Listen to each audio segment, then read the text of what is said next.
Welcome to the Leadership Sovereignty Podcast. I'm your host, Ralph Owens, along with Terry Bailey.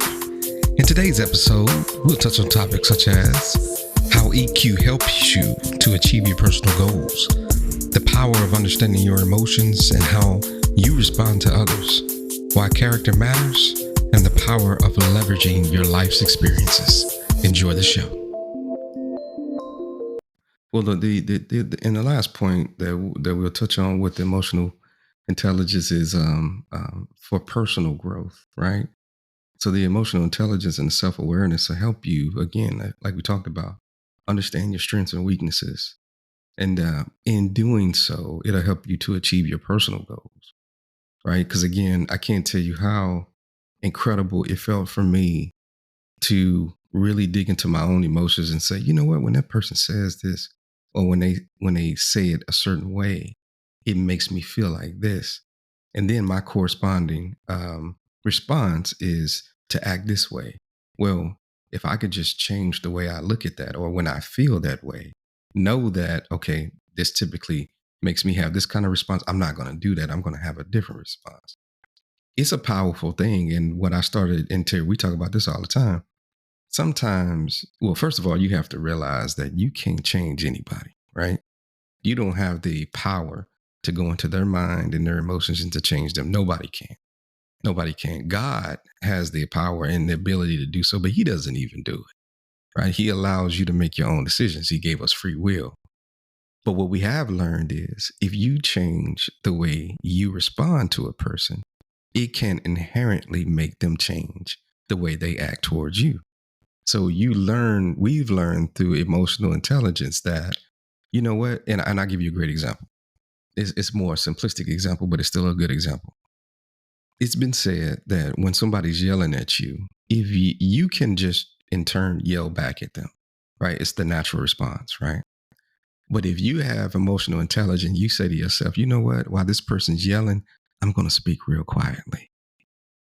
Your decision to speak quietly causes them to bring their voice down because they can't hear you, right? The fact that you naturally want to yell back at them is called matching. You're basically trying to match what they're giving you.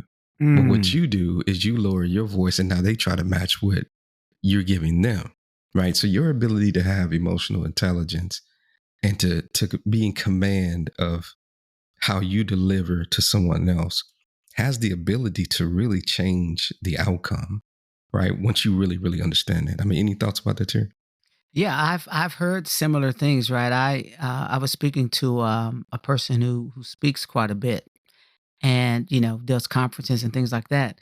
And one of the techniques, he shared with me is when he wants to control the room, he gets up to the mic and he just comes in, you know, and when he making the point he wants to make, he gets really soft. And what happens with the audience? They lean in.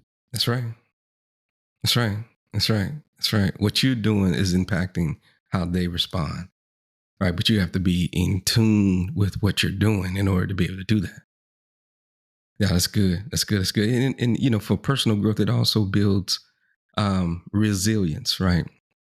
Being able to overcome challenges and setbacks, but through regulating, your emotions, right?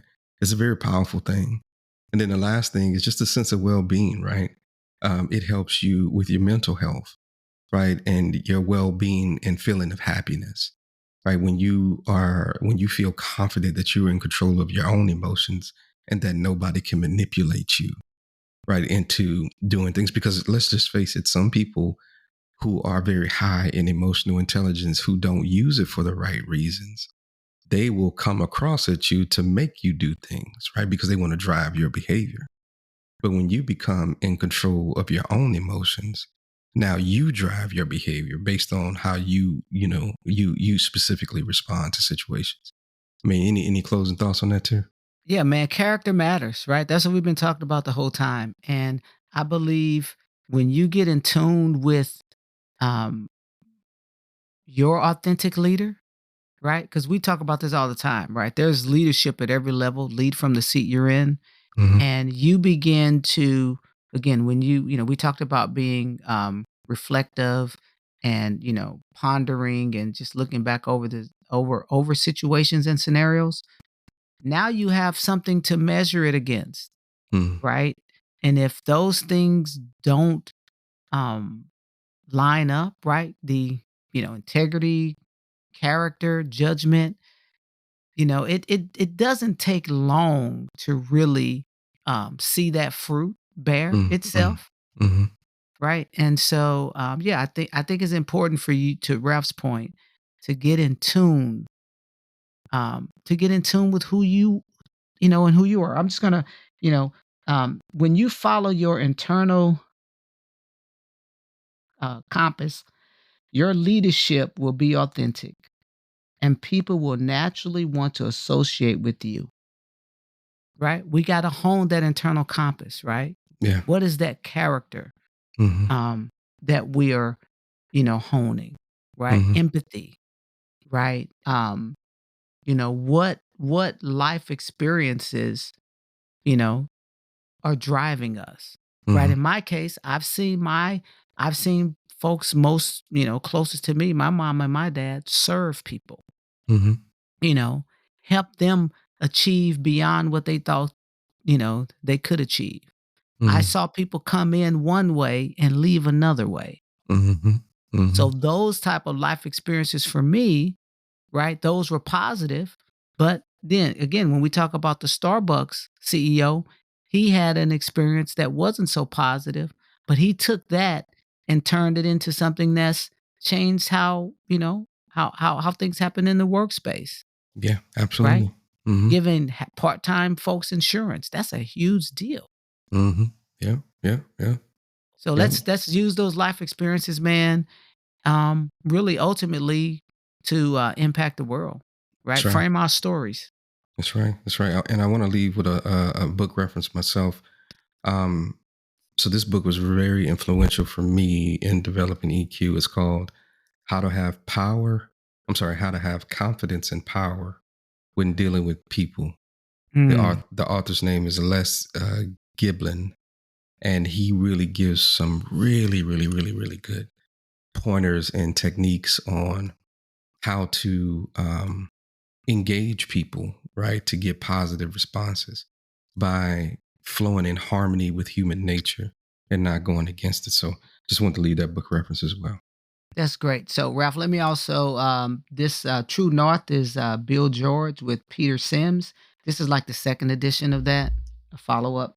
And then the other emotional intelligence that was written, Why It Can Matter More Than IQ, Daniel Goleman. It's good. It's good. All right. All right. Well, another successful episode, Terry. This has been great. We know that this has been a topic we've been talking about for years Yep. that we continue to develop and to work on. So we hope that it blesses everybody. And we will see you on the next one. Thank you for listening to the Leadership Sovereignty Podcast.